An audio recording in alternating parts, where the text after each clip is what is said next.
جماعة عزايم الحالات هذه اللي يحطونها بعض الناس يعزم العرس ولا التمايم ولا الحفل، هل هي دعوة شخصية؟ هل هي دعوة رسمية؟ هل هي تعتبرها اتصال؟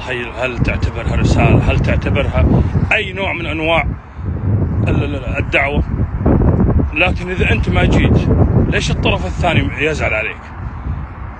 أكثر من واحد زعل على واحد والله ما جيت للمناسبة. ليه؟ وين جيت المناسبة؟ والله ما أدري، حطينا بالحالات والعيال حطوا ما شفت. يبا والله ما أنا شنو فاضي، بس أنا أتابع حالات.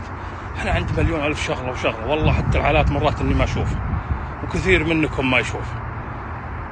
حطينا بالحالة يا أخي، إذا تبيني ارفع علي التلفون ولا ارسل لي مسج ولا ارسل لي أي واحد. والله لو يمكن يجيني واحد يقول ترى عزمك فلان أشوى من أنك تحط بالحالة، وإذا ما جينا زعلت علينا وتقول والله أنا حطيت بالحالة ليش ما جيتكم. هل له حق يزعل علينا يا جماعة أبو عزايم بالحالة؟